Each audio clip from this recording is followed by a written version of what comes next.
اس لیے میرے دوستو اللہ کی مخلوق پر خرچ کرنا یہ خرچ کرنا نہیں ہے بلکہ اللہ سے لینے کا بڑا راستہ ہے۔ حضور صلی اللہ علیہ وسلم نے فرمایا انفق ينفق علیک، فرمایا خرچ کرو تمہارے پر خرچ کیا جائے گا۔ ولا تخش من ذی العرش اقلالا، عرش کے مالک سے افلاس کا ڈر نہ کرو، جتنا تم خرچ کرو گے اللہ اس کا 10 گنا دیں گے، 700 گنا دیں گے اور بے حساب دیں گے، دنیا میں بھی دیں گے اور آخرت میں بھی دیں گے۔ اس لیے اپنی جان مال اللہ کے مخلوق پر لگانا جتنا لگانے کا تقاضا ہے۔ نمبر 3 لگانے کی جگہ اپنی اور اپنے متعلقین کی ضرورت ہے۔ نمبر 4 کہ ہر مسلمان کی اور اس کے متعلقین ہیں، بیٹے بیٹی ہے، بھائی بہن ہیں، ان کی ضرورتیں ہیں، کھانا ہے، کپڑا ہے، مکان ہے، سواری اور شادی ہے۔ تو ان ضرورتوں کے حاصل کرنے کے لیے بھی اپنی جانی مالی طاقت کو لگانا ہے اور اس کو پورا کرنے میں بھی لگانا ہے، لیکن بقدر ضرورت لگانا ہے، اسراف سے بچ کر کے لگانا ہے۔ یہ 2 شرطیں ہیں، بقدر ضرورت لگانا ہے اور اسراف سے بچ کر لگانا ہے۔ میرے دوستو محنت کا یہ رخ اتنا طاقتور رخ ہے کہ اگر امت کے ایک معتد بھی مجمع میں زندہ ہو جاتا ہے تو صدیوں میں جو نقصان ہوا ہے اس کی تلافی سالوں میں ہو جائے گی۔ آپ اندازہ لگاؤ حضرت عیسیٰ علیہ السلام اور محمد صلی اللہ علیہ وسلم کے بیچ میں 650 سال کا زمانہ ہے جس میں کوئی نبی دنیا میں نہیں آئے، جس کے نتیجے میں انسانوں میں جہالت آخری درجے کی اور گمراہی آخری درجے کی، اور یہ 600 سال کی جہالت اور گمراہی صرف 23 سال میں ختم ہو گئی۔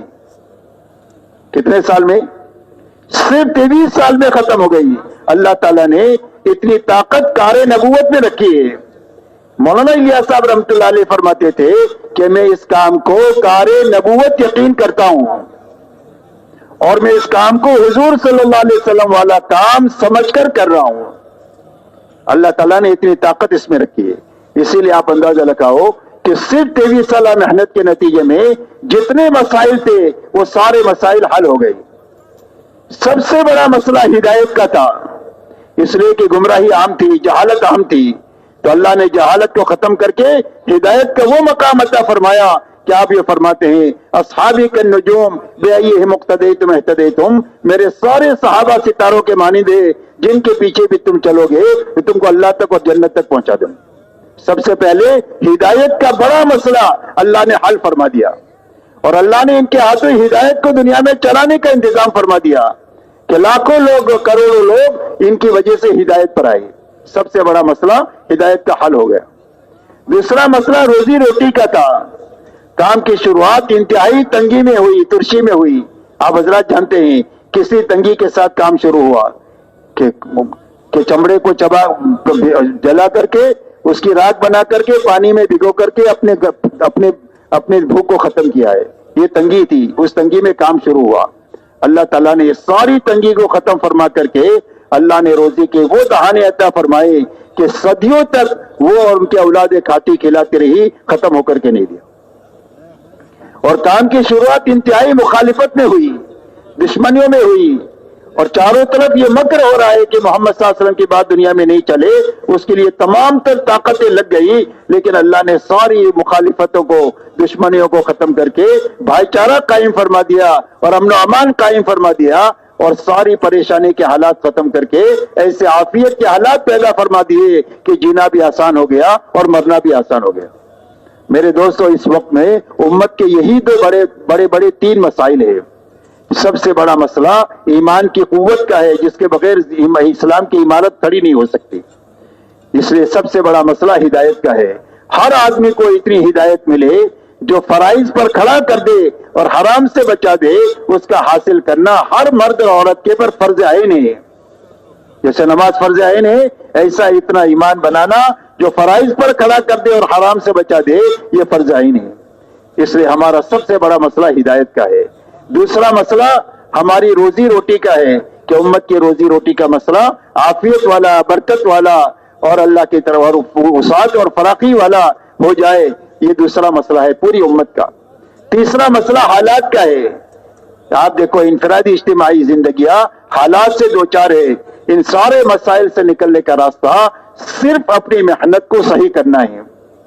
جب حضور صلی اللہ علیہ وسلم نے امت کی محنت کا رخ صحیح کر دیا تو یہ تینوں مسائل حل ہو گئے۔ ہدایت کا مسئلہ بھی حل ہو گیا، روزی روٹی کا مسئلہ بھی حل ہو گیا، اور عافیت کے حالات پیدا ہو گئے, یہاں تک کہ جینا اور مرنا آسان ہو گیا, اور پوری دنیا میں کوئی طاقت ایسی نہیں بچی کہ جو مدینہ منورہ کی طرف میلی نگاہ سے آنکھ اٹھا لے. اللہ تعالیٰ نے ساری طاقتوں کو زیر کر کے اللہ نے حق کو دنیا میں اٹھا دیا اور حق والوں کو دنیا میں چمکا دیا, یہاں تک کہ اس کے بعد خلافت راشدہ کے 30 سالہ دور میں دنیا کے کونے کونے میں اللہ کا کلمہ بلند ہو گیا اور کفر کا کلمہ نیچے ہو گیا. قیامت تک امت کے سنبھلنے کی یہی بنیاد ہے. اسی لیے آپ نے فرمایا علیکم بسنتی و سنت الخلفاء الراشدین, فرمایا تمہارے ذمے ہے کہ میری سنت کو لازم پکڑو, میری زندگی کو لازم پکڑو 23 سالہ, اور خلفاء راشدین کی 30 سالہ خلافت راشدہ کو مضبوطی سے پکڑو تو تمہارے سارے حالات حل ہو جائیں گے, تمہاری ساری پریشانیاں ختم ہو جائے گی, اور تمہاری ضرورتوں کے پورا کرنے کا انتظام اللہ اپنے خزانوں سے کریں گے جس کے پاس ہر چیز کے لامحدود خزانے ہیں. اس لیے میرے دوستو, اس محنت کے اعلیٰ رخ تک جس کو ہم بھول چکے ہیں, دین کو جو بھول چکے ہیں, دوبارہ ہماری زندگیوں میں دین بھی حقیقت کے ساتھ زندہ ہو جائے اور محنت کی وہ مضبوط شکل ہماری زندگی میں قائم ہو جائے, اس کے لیے اللہ تعالیٰ نے ایک آسان کام امت پر رحم فرما کر عطا فرمایا ہے کہ ہر آدمی ایک مرتبہ تو 4 مہینہ اچھا لگا کر اپنی زندگی کا رخ صحیح کر دے, اپنی فکر کو صحیح کر دے. اس لیے کہ رخ صحیح ہو گیا, رخ ہی غلط ہے ہمارا رخ مخلوق کی طرف ہے, حالانکہ ہمارے دلوں کا رخ اللہ کی طرف ہونا چاہیے. ہمارے دلوں کا رخ چیزوں کی طرف ہے, حالانکہ دلوں کا رخ اعمال کی طرف ہونا چاہیے. ہمارے دلوں کا رخ دنیا کی طرف ہے, حالانکہ ہمارے دلوں کا رخ آخرت کی طرف ہونا چاہیے. تو دعوت تبلیغ کے اندر میں ایسا اچھا وقت لگائیں کہ جس کے نتیجے میں دلوں کا رخ اللہ کی طرف ہو جائے, اللہ کے حکموں کی طرف ہو جائے اور آخرت کی طرف ہو جائے, کہ ہم اللہ کے مقابلے میں سب کو ناراض کر سکتے ہیں, اللہ کو ناراض نہیں کر سکتے. مال کے اور اقتدار کے بڑے بڑے نقشوں کو توڑ سکتے ہیں, اللہ کے حکم کو نہیں توڑ سکتے. اللہ بڑے, اللہ کا حکم بڑا. دنیا کی راحتوں کو قربان کر سکتے ہیں, آخرت کا نقصان برداشت نہیں کر سکتے ہیں, اس لیے کہ آخرت کا نقصان اصل نقصان ہے, آخرت کی راحت اصل راحت ہے.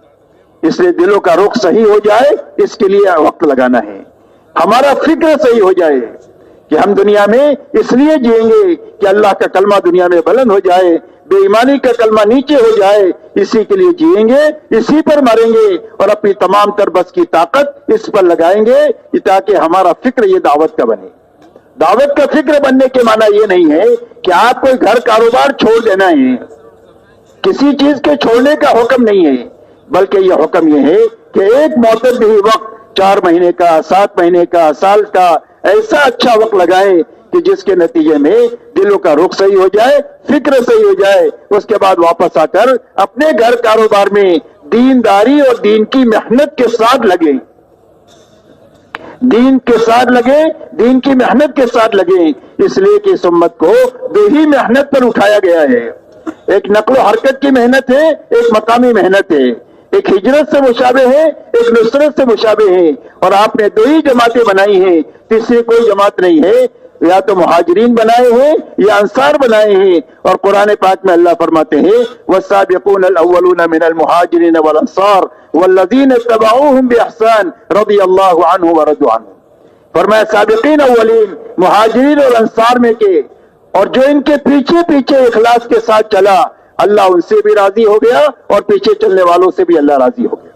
مولانا الیاس صاحب رحمۃ اللہ علیہ فرماتے تھے کہ ایک آدمی نقل و حرکت میں بھی نہیں ہے, جماعت میں بھی نہیں پھر رہا ہے, اور ایک آدمی مقام پر اپنے گھر بار کو سنبھالتے ہوئے مقامی محنت میں بھی نہیں ہے, تو کیسا مسلمان ہے؟ مسلمان کے تو یہی 2 کام ہیں کہ یا تو اللہ کے دین کی بات لے کر دنیا میں تقاضوں کے اعتبار سے اپنے مقام پر, اپنے اطراف کی بستیوں میں 3 دن کے راستے سے, اطراف کے ضلعوں میں چلے کے راستے سے, 4 مہینے کے راستے سے صوبوں میں اور ملکوں میں جا کر اللہ کے دین کا کام کر رہا ہو, اور جب کام کر کے واپس آ جائے تو اپنے گھر کاروبار کو سنبھالتے ہوئے حلال طریقے سے دین کی محنت کے ساتھ اس میں چلے. یہ آدمی بنانے کی محنت ہے, زندگی بھر کام کرنے کے لیے. سال 4 مہینہ چلہ وقت لگانے کے لیے نہیں ہے, بلکہ اپنی فکروں کو بدلنے کے لیے ہے اور اپنے دلوں کا رخ صحیح کرنے کے لیے ہے. جب رخ صحیح ہو جائے گا اور فکر صحیح ہو جائے گا, اس کے بعد واپس آ کر جب مقامی محنت کے ساتھ ہم کام کریں گے تو میرے دوستو ہمارا ہر کام ہم کو اللہ کی اور جنت کے قریب کرے گا.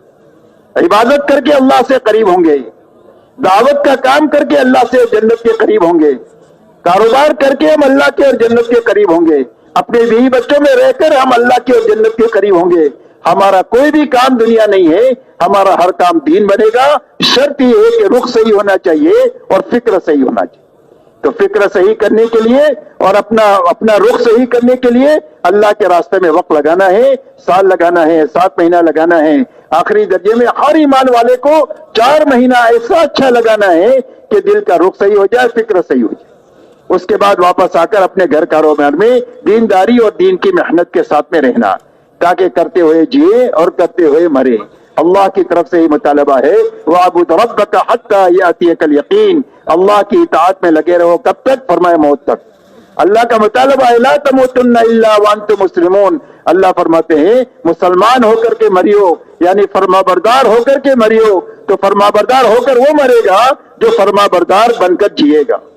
اس لیے میرے دوستو اللہ تعالیٰ نے ایک کام دیا ہے, اس کام کو سمجھنے کے لیے اللہ کے راستے میں وقت لگانا ہے. کہ بھائی سب لوگ لگانے کے لیے تیار ہے؟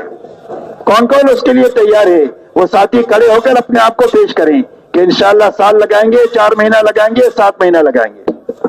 ماشاء احمد کہاں سے بھائی؟ جی سرگودا بھائی احمد 4 مہینے کے لیے سرگودا, اللہ قبول فرمائے, آسان فرمائے.